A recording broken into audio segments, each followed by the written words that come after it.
So I tried to grow a Patreon account using AI art, and for a brief shining moment, it actually worked. I successfully built a system. I generated consistent organic traffic, and I even started seeing monthly recurring revenue hit my bank account. It felt like I had cracked the code. But then it all fell apart. Everything I had built was destroyed because of one tiny, seemingly insignificant mistake. In this video, I am going to share the entire story of how I built a paid subscriber base on Patreon using nothing but AI-generated images. I will break down the specific strategies I used to get traffic without spending a single dime on advertisements, and the brutal lesson I learned about building a business on someone else's platform. If you are thinking about starting an AI side hustle or any digital business really, you need to hear this. The mistake I made is one that could wipe out your entire business overnight, and frankly, nobody is talking about it. The idea that started it all. We've all seen the headlines. Depending on who you ask, artificial intelligence is either the death knell of human creativity or the biggest gold rush for digital entrepreneurs since the invention of the iPhone. Like many of you, I looked at the technology and saw potential. I saw people on Twitter and Reddit claiming they were making thousands of dollars a month just by typing prompts into Midjourney or Stable Diffusion. The concept was incredibly seductive. Low effort, high reward. It sounded like the perfect passive income stream. But I knew that simply generating random, pretty pictures was not a business plan. To actually make money, you need a market. You need a specific audience that is hungry for a specific type of content. I decided to target a niche that has existed since the dawn of the internet. I decided to create tasteful, slightly spicy fan art of popular characters from video games and anime. The logic was simple. These characters already have millions of fans. The demand is built in. I did not have to convince anyone to like the character. I just had to provide a new visual interpretation. My goal was to use AI to create high-quality, attractive character portraits that fell within legal boundaries, sexy but not explicit, and see if I could turn that attention into cold, hard cash. Discovering deviant art as a traffic source. The first hurdle in any online business is traffic. You can have the best product in the world, but if nobody sees it, you are broke. I needed a platform where art was the primary focus, and I chose DeviantArt. If you are not familiar with it, DeviantArt is essentially a massive marketplace and portfolio site for creative people. It's a community where photographers, illustrators, and digital artists share their work. But more importantly, it's a place where people go specifically to look at art. Unlike Instagram, where your art is fighting for attention against political memes, news clips, and photos of your friend's lunch, people on DeviantArt are there to browse galleries. The intent is different. I set up a profile and started posting. I used AI to generate hundreds of images. Because AI allowed me to iterate quickly, I could produce a volume of work that a traditional artist simply could not match. The results were surprisingly fast. Some of my images started getting thousands of views within days. At the peak of this experiment, I was generating about 500 unique visitors to my Patreon profile every single month. In the grand scheme of the internet, that might sound small, but these were high-quality leads. They were people searching for exactly what I was selling. Why sexy art gets attention, but not always sales. Here is the hard truth I learned very quickly. Getting views is easy. Getting likes is easy. Getting someone to open their wallet is incredibly difficult. I watched a breakdown by an established artist who explained a concept that completely changed my perspective. He said that most art does not sell because it only creates appreciation, not desire. When you scroll past a nice landscape, you might think, that is beautiful, and click the like button, but you do not feel a burning need to own it. To sell art, especially in the fan art and adult-adjacent niches, you have to create desire. You have to create something that scratches an itch so specific that the viewer feels they are missing out if they do not see more. My images on DeviantArt acted as the free samples. They were good, they garnered attention, and they built a following. But I needed a way to monetize that desire. Using AI to scale content fast. This is where the power of AI really shined.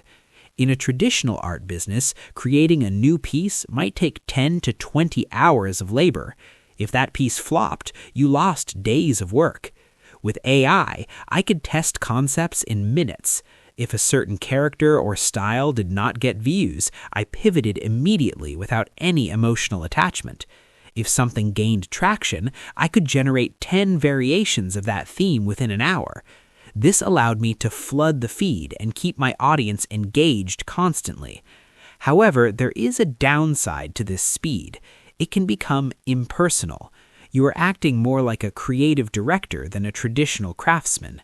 You have to be careful that the quality control doesn't slip, because AI is notorious for making strange mistakes with hands, eyes, and background details. I spent a lot of time fixing and upscaling images to ensure they looked professional enough to sell. Turning attention into money. To capture the revenue, I launched a Patreon page. The value proposition was simple. On DeviantArt, you get the safe-for-work, teased versions of the images. On Patreon, you get the exclusive, kinkier, and higher-resolution versions. I set up a tiered pricing model. For a few dollars a month, subscribers got access to a vault of content that they could not find anywhere else. I linked this Patreon explicitly on every single DeviantArt post. The strategy was to use the free content as a funnel. If someone liked the free image enough, the curiosity about what was behind the paywall would drive them to click. The conversion reality check. So, how did it actually perform? From those 500 monthly visitors on DeviantArt, I was converting about 1% into paying Patreon members. That meant I was getting roughly 5 new subscribers every month. Now, you might hear 1% and think that's a failure, but in the world of e-commerce and direct sales, a 1% conversion rate on cold or lukewarm traffic is actually standard. It validated that the system worked. People were willing to pay for AI art. However, I ran into a problem known as churn. Churn is the percentage of subscribers who cancel every month. My churn rate was high. People would sign up, download the entire backlog of images, satisfy their curiosity, and then cancel. I realized that to make this sustainable, I needed to either drastically increase my traffic or find a way to keep members subscribed for longer. The promotion problem with spicy content. This brings us to the most significant barrier to entry for this specific business model. Promoting spicy, suggestive, or NSFW content is an absolute nightmare on the modern internet. The days of the Wild West web are over. Today, we live in an era of algorithmic sanitation. Major platforms like TikTok, Instagram, Facebook, and YouTube have incredibly strict guidelines. If their automated systems detect even a hint of skin or suggestive imagery, they don't just tell you, they shadow ban you. Your reach drops to 0, your hashtags stop working, and you are effectively screaming into the void. You are also completely locked out of paid advertising. You cannot run Facebook ads or Google ads for this type of content. This means you cannot pay for growth. You have to earn every single view organically. DeviantArt was a fantastic starting point because it is one of the few remaining large platforms that allows this content, but it has a ceiling. You can only grow so big there. I realized that if I wanted to scale this into a real income, I needed a new source of traffic that was reliable and, most importantly, scalable. I needed a way to get people to my Patreon without relying on the restrictive algorithms of social media. Trying SEO as a growth hack.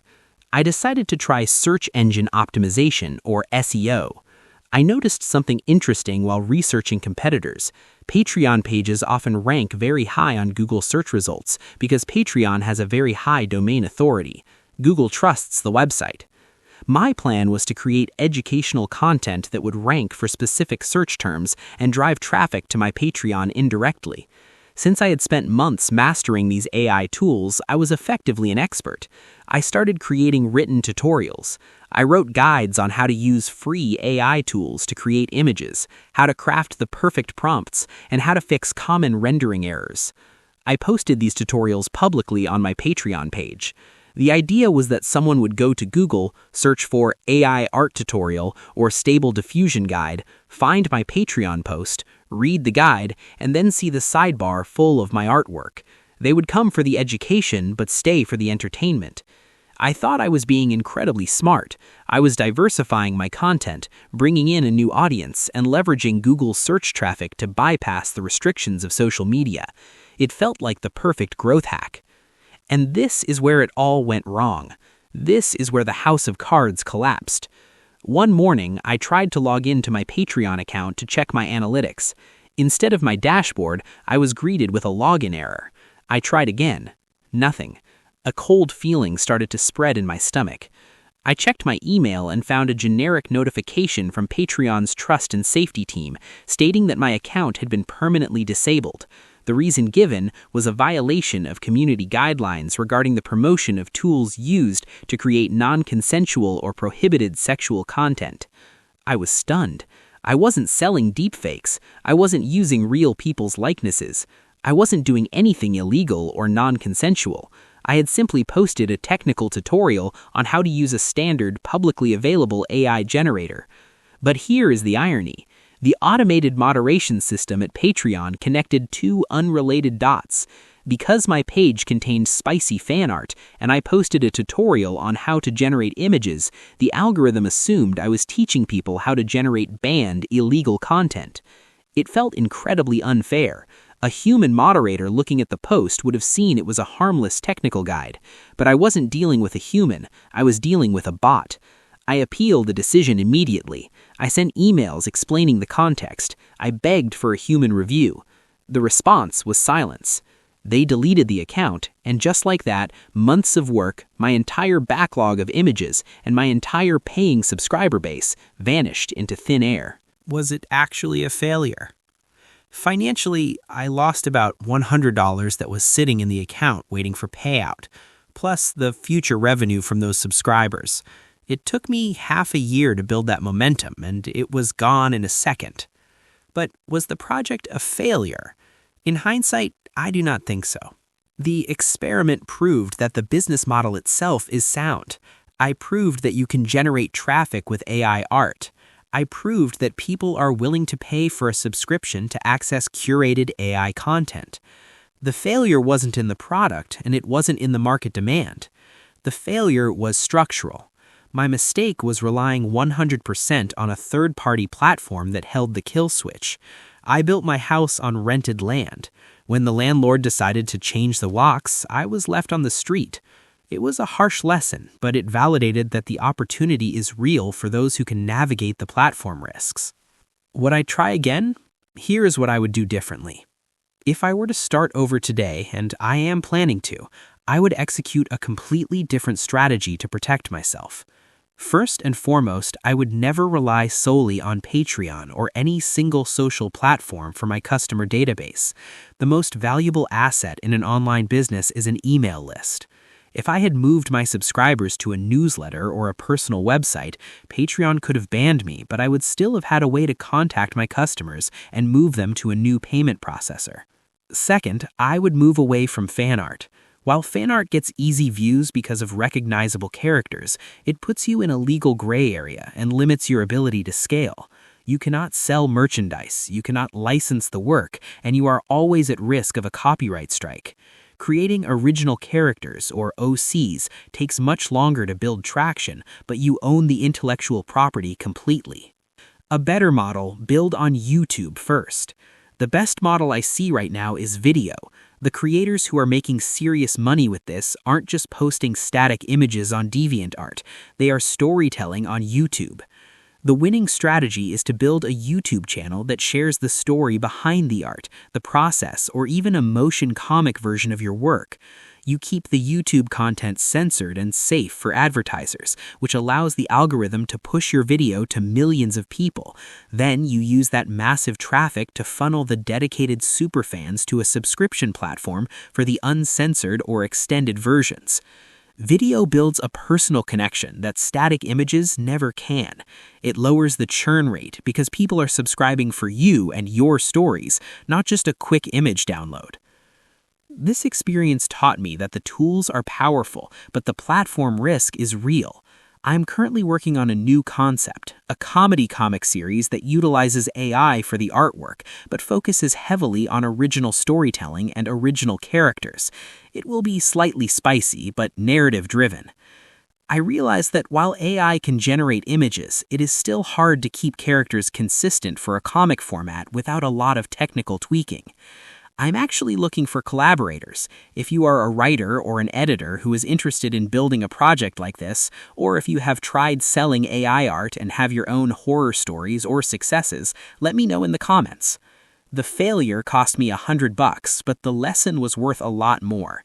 Thanks for listening. See you next time. Bye.